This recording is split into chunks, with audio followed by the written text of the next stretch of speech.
welcome to our lipstick. So today I'm really excited because I'm going to be doing a video trying out products that I have heard people rave about from the drugstore, but I've never personally tried. So this is really exciting. There's a ton of stuff here. It's mostly people on YouTube that I've heard rave about these products, not necessarily people in like my real life and stuff like that. I don't know a lot of people in my like actual life who love makeup as much as I do. So these are mostly recommendations from YouTubers. I will be talking about each YouTuber and mention them so you guys know which YouTubers I watch the most. And yeah, we're gonna try out some of these products. So I'm really excited. Let's get into it. So the first product here I have is primer, and this is the Maybelline Master Prime by Face Studio. This is their Blur and Smooth one. I believe this is the one that she uses. This I've heard from Shaaanxo. It's one of her like favorite drugstore primers, and I love her. I'm pretty sure this is the one she uses, but there are like 3 different ones. There's a redness one and also an illuminating one. But I wanted to try this one out for pores and like my acne scarring and stuff. So let's get this on here. There is a safety seal. Okay, so it comes out like a lotion, which I wasn't quite expecting from a Blur product. I was expecting kind of more like a silky texture, kind of like the Hourglass Veil stuff. Ooh, but it definitely does feel really like that when it starts to blend into your skin. How weird. Next up is foundation, and I have to be honest here, as far as foundation is concerned, it's so difficult for me to find a drugstore foundation that matches my skin tone. I am really fair skinned, and a lot of the time the lightest ones just don't match me. So some of the ones that I've heard people rave about are the Rimmel Lasting Perfection, some of the, I've tried a lot of foundations though from the drugstore, so like I know people rave about the L'Oreal one. I've already tried that.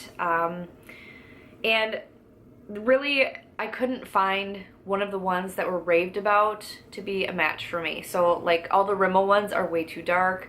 Some of the Revlon ones are way too dark. So I just decided to try out the Physicians Formula Healthy Foundation.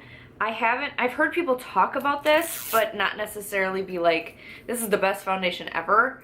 So I'm just gonna try it out and see what I think of it. I love trying new foundations anyway, so this is not a disappointment for me, but I'm just going to shake it a little bit because it looks like it's a little bit separated. And as far as I can tell in the bottle here, it looks like it's going to be a shade match for me. And this is really nice packaging. It is more expensive for drugstore, but this is a glass bottle, which I love. I know some people hate that. So I'm just going to apply 1/2 with a sponge and 1/2 with a brush like I usually do in my foundation first impressions. Alright, it is too dark, but that's alright. I don't know how much I need either. Just do one side at a time in case this dries down quickly. Alright, we'll do the sponge side first. I'm just using an EcoTool sponge.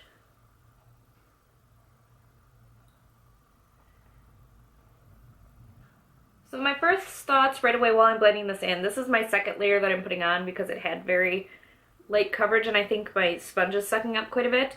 It's too dark for one, and I do have Light Cool 1, which looks like the lightest shade in the store, so it's way too dark. Number 2, it's not super hydrating like I thought it would be. Like when I hear healthy luminous foundation, I think kind of more hydrating.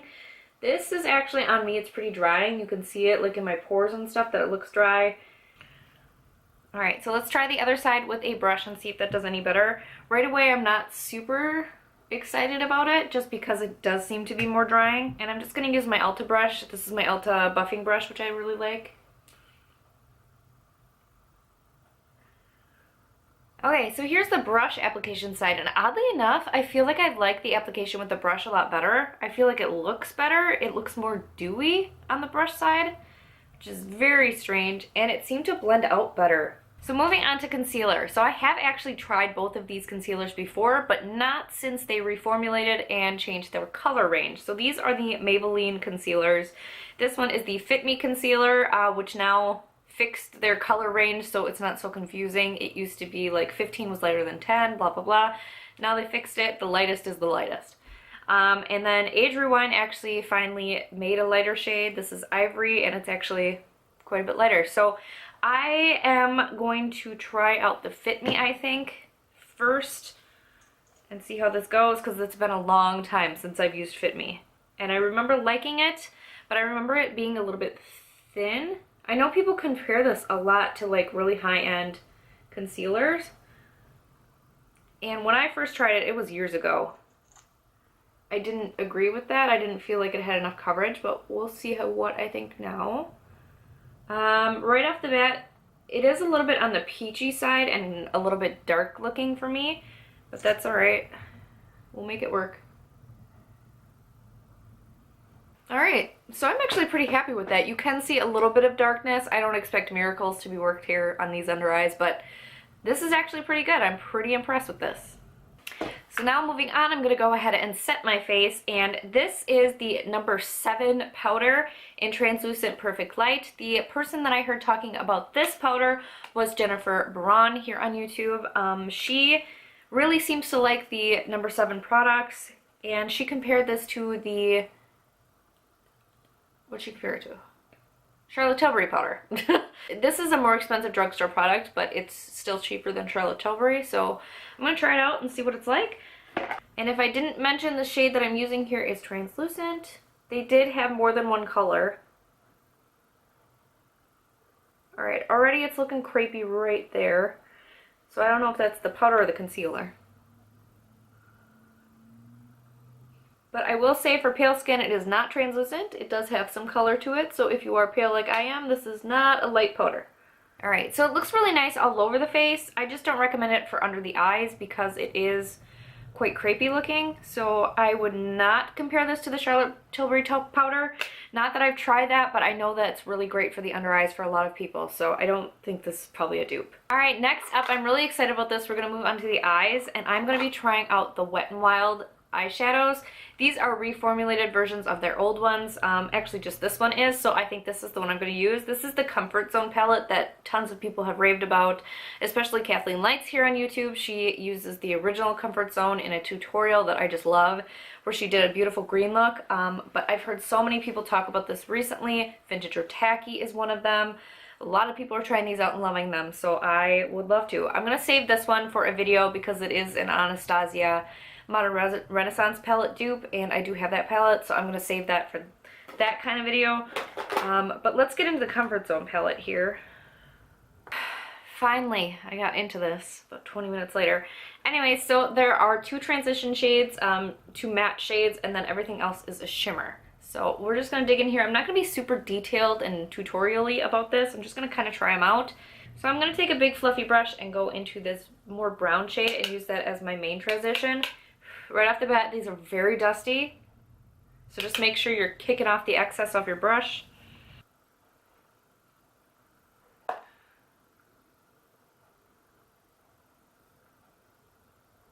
I'm going to go ahead and darken that up a little bit with the bottom shade here, and so far the pigmentation of these shadows is fantastic.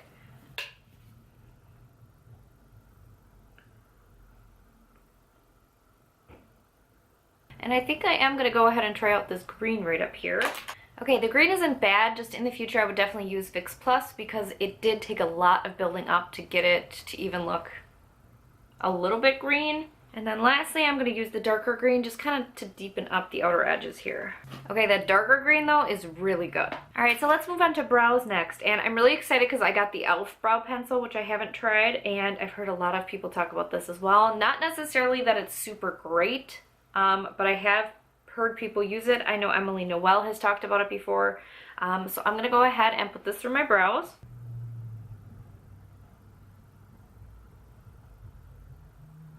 Alright, so I'm actually pretty impressed with this. I thought that it would be like a really kind of like smudgy crayon, but actually it has a lot of stiffness to it. It's really good. I like the width of the pencil. It's not like a super fine pencil, which I usually do prefer, but this gets the job done faster.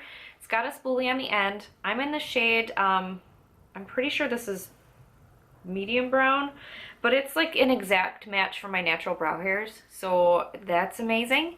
So yeah, I really like this pencil. And I haven't really heard anyone talk about this, but I did also get the brow gel as well. I just wanted to try this out, so I'm gonna put this on. Oh, that's a fine little thing. Okay, that was interesting. So I like the like length of the spoolie and that it's really fine, but it's really bendy, and I didn't expect that. So it takes a little bit of a learning curve to get used to that, but It feels really wet, so I'm hoping it's not going to dry down like hairspray, but it's not bad so far.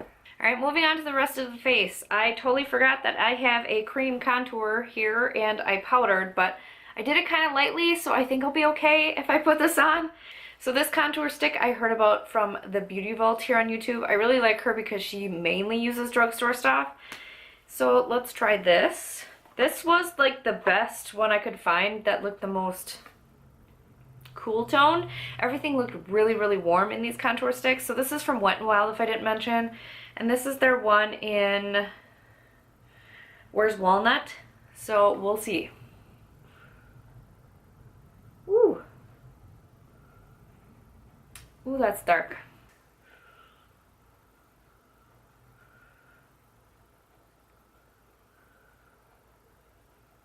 Alright, so I just did my forehead real quick and the rest of my face with that contour stick, and I am liking it. I think if you had a medium skin tone, it would look a lot better than it looks on me. But it's nice. I would use it more as kind of a bronzer in the future, I think, and give it a fair shot without powder on my face already.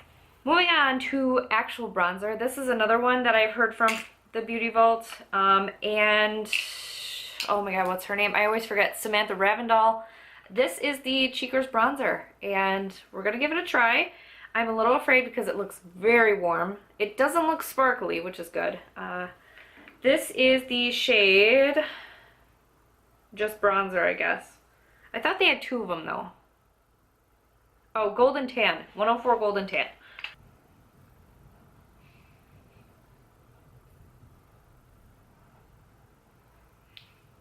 Okay, I love that. It's not too dark at all. It's really, really subtle. It goes on the face nice and lightly. You can build it up to the intensity that you want. There is no glitter, no shimmer. It's a really nice natural bronzer. I love this. And I love the Cheekers blushes, I always have, so I'm not surprised that this is good quality. Moving on to blush, I have one of the Wet n Wild Color Icon blushes. This is the Ombre blush in a purple haze. I've heard the Thataylaa talk about this, and I am so excited to have a purple blush in my collection. I used to from ColourPop, but that went bad, so now I have a new one. And I'm really excited because she raves about this. So if she likes it, it's gotta be good because I just love her.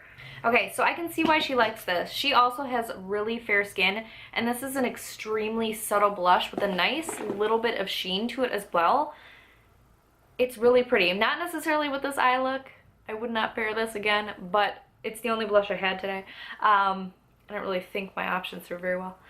But yeah, it's really nice for pale skin. Definitely recommend. And moving on to the highlighter, I've got the Pixi by Petra Glowy Gossamer Duo in Delicate Dew. I've heard Tati talk about this, Chloe Morello, and she actually came out with a palette recently with them herself. So, and I think there was a highlight pretty similar to this in there. So I'm excited. I'm a little nervous because when I did get this home and did my haul, I noticed that there's a lot of glitter in here, and I don't like glittery highlights, so we'll see. Alright, so my camera died, so I did go ahead and finish up my under eye makeup, and I do really like that highlight. It's not shimmery at all. It kind of comes off as a really beautiful iridescent kind of shine. A little bit metallic, but it's really pretty. So now moving on to mascara, and I've heard everyone in the world talk about this mascara. This is the L'Oreal Original Voluminous Mascara. Tati is like the main one I can think of who talks about this. Alright, right off the bat, I can see why people love this. This is so good. I am already obsessed. So it really volumized my lashes. They're nice and separated and they look really full. And the last product here I have to try out is one of the Flower Beauty liquid lipsticks. This is her Miracle Matte Lip in Almost Nude. This is another one I heard from Kathleen Lights, and I'm really excited about this. The packaging is just beautiful and it looks like a gorgeous kind of like peachy nude. I'm always looking for the perfect nude shade and can never find the right one for my skin tone.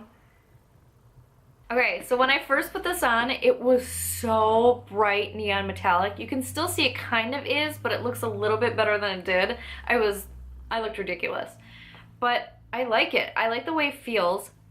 It's definitely not one of those lipsticks that's like full-on matte, liquid, dry down lipsticks. This one has movement to it. So if you rub your lips together, it still feels pretty moussey. I like it though. Like the color's really, really pretty. I feel like it looks really nice. I like it. So I do have another one that I'm going to try out though, because I do feel like it does still have a little, it's a little too bright for this makeup look. I do have a liquid catsuit that I'm going to try out, and this is another one from Tati that she talked about. She did a whole video dedicated to these catsuit lipsticks. And the shade I have in this one is Toffee Talk. It was the most neutral one they had. So I'm going to wipe this off quick and try this. Alright, so that's way darker than I expected it to be. In the tube I thought it would be a little bit lighter than that. But isn't that always the case if you have pale skin? Anyway, this one definitely does dry down, but it does not feel uncomfortable. It actually feels quite moussey on the lips still. It is about half dried down at this point, but I can feel it here that it is dry, and it still feels pretty moussey. So I like this too. It's just a lot darker than I expected. Yeah, this is good. So I'm really impressed with all of these products. I don't think there's anything that I don't like that I tried. Everything feels pretty good. I really like the primer. The foundation is actually looking better now that it's sat on my skin for a while. I'm going to go ahead and add some Chill Makeup Setting Spray. I have tried this before, obviously, and it's not Drugstore, but my under eyes are looking a little bit crepey. So I want to give this makeup a fair shot for wearing and let you guys know how it held up. So I will leave all that information down in the info box below, let you know how it wore throughout the day. And yeah, I'm impressed so far. We'll see how it goes. So thank you guys so much for watching. If you haven't already, please like and subscribe, and have a great day.